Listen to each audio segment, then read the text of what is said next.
Now to our Bay Area Proud series, and the story of a North Bay woman for whom retirement does not involve slowing down, either physically or mentally. In fact, it's what she's doing to help keep her neighbors mentally sharp as well that brought her to our attention. The Meadows of Napa Valley is what anyone would call a retirement community. And they'd be right. But for one resident here, the Meadows is something else as well. This is your laboratory. This is my laboratory. 87-year-old Pat Wolfe has lived at the Meadows for the past 3 years. Before that, she worked for decades as an educator specializing in brain health and brain science. She's written books on the subject. Goes from one brain cell to the other. And delivered seminars in 58 countries and every state in the U.S. As Pat got older, though, she focused more and more on the most pressing brain issue of her generation, Alzheimer's. So I decided this was my goal. What can you do to delay or maybe even prevent Alzheimer's? 3 of the things that Pat learned that were most important were exercise. I try and do about 175 steps a minute. Which she does daily, being social, and learning new skills. Which brings us to something Pat discovered at the Meadows not long after moving in.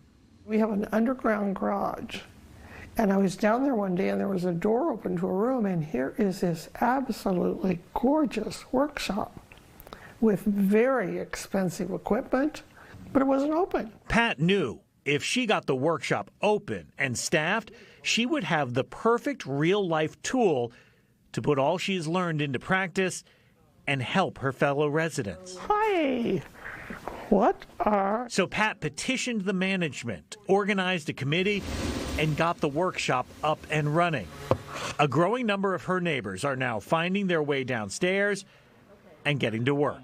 What's good for the people and their brains is it's something new, it's creative, it builds all kinds of connections in the brain. All of that's going to make you live longer, stay healthier, keep your brain healthy, and keep you from getting dementia to a degree.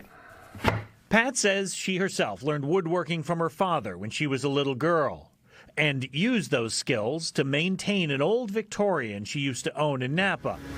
She just loves the idea that she can now use this workshop to work on more than just wood. I'm the cheerleader here. I'm trying to get people involved because it's good for them. And Jeff, as far as the projects that they're working on, there's a woman, she's building her own table. And there's a gentleman there who builds toy cars for young kids in the hospital. And then also a woman doing picture frames to put acrylic paintings in. Acrylic paintings she learned in a class taught by, you guessed it, Pat. That's phenomenal. I mean, just she found this empty space and now it's getting used so much, Exactly. Woodworking, it's so meditative too, a little bit calming, and I think that is super, super great.